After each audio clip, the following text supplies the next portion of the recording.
आज का जो हमारा वीडियो रहेगा वो है मतु प्रत्यय। और मतु प्रत्यय भी एक तद्धित प्रत्यय है। तद्धित प्रत्यय का मतलब होता है शब्द के साथ में जिस प्रत्यय का प्रयोग किया जाता है उसे हम तद्धित प्रत्यय कहते हैं। तो मतु प्रत्यय में देखिए, सबसे पहले मतु प्रत्यय हम परिभाषा समझ लेते हैं कि मतु प्रत्यय होता क्या है।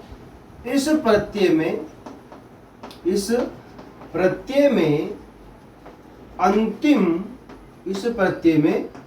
अंतिम उत का लोप होकर अंतिम उप का लोप होकर, लोप का मतलब होता है वहां से वो चीज गायब हो जाती है, लोप होकर मत शेष रहता है। शेष क्या रहेगा? मत शेष रहता है। ये हो गया हमारा मतु प्रत्यय का प्रयोग के लिए किस प्रकार से हम इसका प्रयोग कर सकते हैं। यानी अंतिम उप कैसे, ये देखिए मतुप का जो ये म लिखा इसके अंदर हमें इसका लोप करना है, यानी मत को अलग कर देना है। और उप जो शब्द है ये, इस उप का हमने क्या कर दिया? लोप कर दिया। हमारे पास बच क्या गया? मत शेष रह गया। ये जो मत शेष रहा है, ये मत जो है यही उसके अंदर प्रयोग होता है शब्द के साथ में। एक बात। दूसरी बात क्या है? दूसरी बात है यदि शब्द के अंत में अ या आ या स हो तो मत को वत हो जाता है। मत को वत हो जाता है। ये बात इंपॉर्टेंट, इस बात का ध्यान रखना है।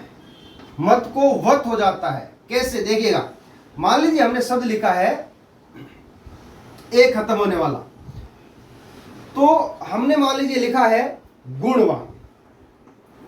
अब ये जो गुण है इसके आगे हमने मतुप शब्द जोड़ा है, तो शब्द क्या बनेगा? अब ये जो अंत होने वाला किससे है? अ से। हमने कहा था शुरू के अंदर कि मत में उप का लोप होकर के मत शेष रहता है, परंतु यहां पे जब शब्द बनता है वो हो जाता है गुणवत।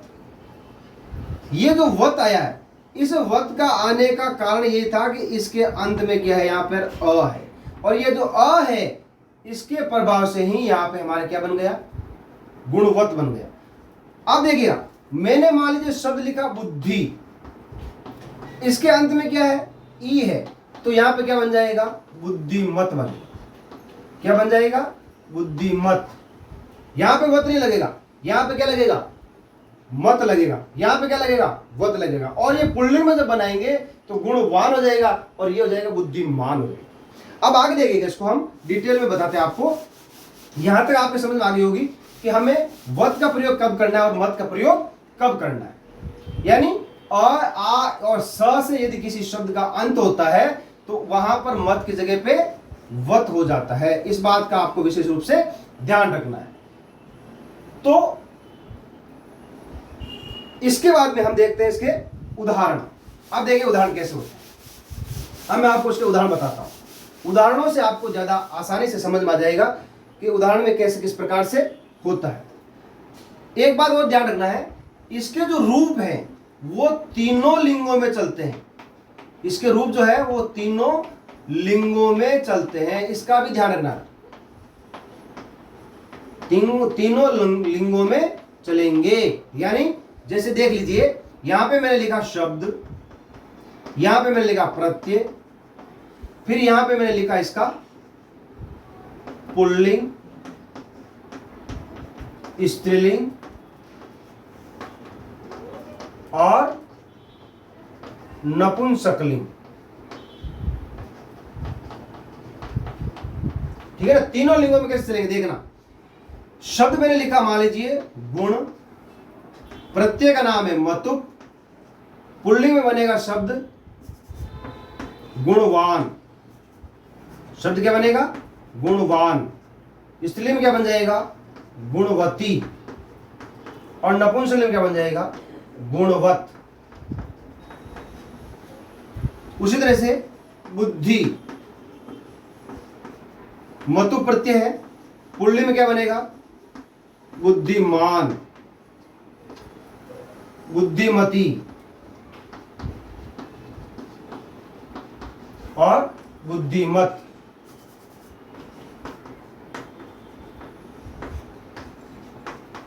शक्ति, हमने लिखा शक्ति, मतु प्रत्यय प्लस का चिन्ह लगा देते हैं इसको। शक्ति क्या बन जाएगा? शक्तिवान।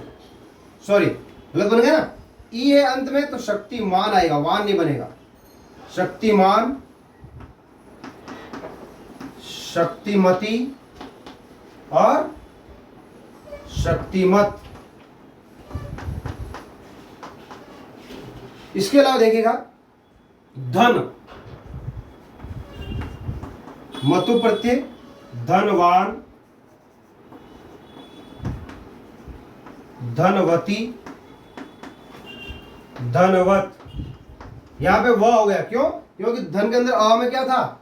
न में अ था, इसलिए भाग्य प्लस मतु प्रत्यय है तो क्या हो जाएगा? भाग्यवान। जनरली हम महिलाओं के लिए प्रयोग करते हैं, जबकि ये गलत शब्द है, महिलाओं के लिए होता ही नहीं है। भाग्यवान किसके लिए होता है? पुरुष के लिए प्रयोग किया जाता है। भाग्यवान, भाग्यवती, ये स्त्रीलिंग पड़ती है, भाग्यवती और भाग्यवत। अब इतने सारे उदाहरण देखने से आपको पता चल गया होगा कि ये जो प्रत्यय है किस अर्थ में आता है, यानी ये वाला अर्थ में प्रयोग किया जाता है। जैसे भाग्यवान, भाग्य वाला, गुणवान, गुण वाला, बुद्धिमान, बुद्धि वाला, यानी कर्ता अर्थ में इसका प्रयोग किया जाता है। तो इस प्रकार से हम इसके और अनेकों उदाहरण देख सकते हैं। जैसे हम इसका यही बना देते हैं एक बार और, आपको कुछ उदाहरण आपके लिए और लिख देते हैं हम। आप इसका प्रैक्टिस करेंगे तो आपको आसानी होगी। जैसे हमने लिखा श्री, पुल्लिंग हम लगाते हैं श्रीमान। ये श्रीमान हम कई बार एप्लीकेशन में लिखते हैं। कैसे लिखते हैं? ये कौन से प्रत्यय से बना है? मतु प्रत्यय से बना है। कौन से प्रत्यय से बना है? मतु प्रत्यय से।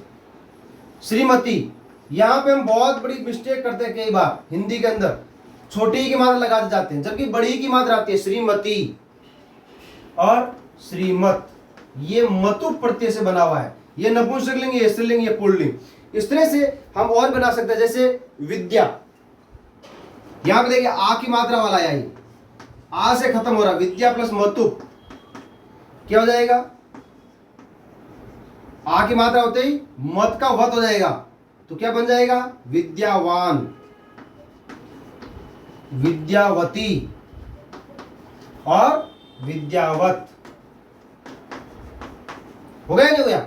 उसी तरह से हम मान लीजिए शब्द लिखा हमने ज्ञान, आप शब्द ढूंढते जाइए और मतु प्रत्यय का प्रयोग करते जाइए, आराम से होते जाएगा।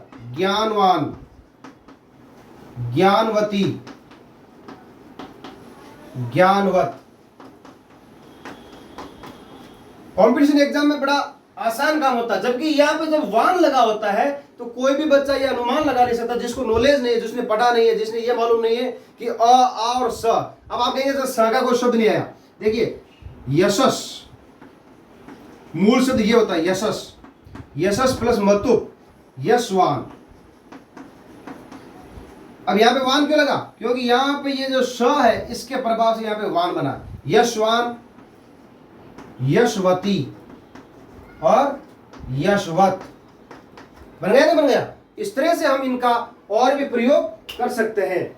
उसके अलावा मतु प्रत्यय के अंदर आगे के उदाहरणों के लिए हमारे आपके पास कुछ कंपटीशन एग्जाम से संबंधित पेपर्स आएंगे आपके YouTube चैनल पर, तो हमारे YouTube चैनल को आप सब्सक्राइब कीजिए और अनेकों वीडियोस देखिए, जिससे कि आपको कंपटीशन एग्जाम के अंदर फायदा हुआ। हमारा प्लेलिस्ट भी है, आप प्लेलिस्ट देखिए, वहां पे सब चीजें अलग अलग कर रखी हमने।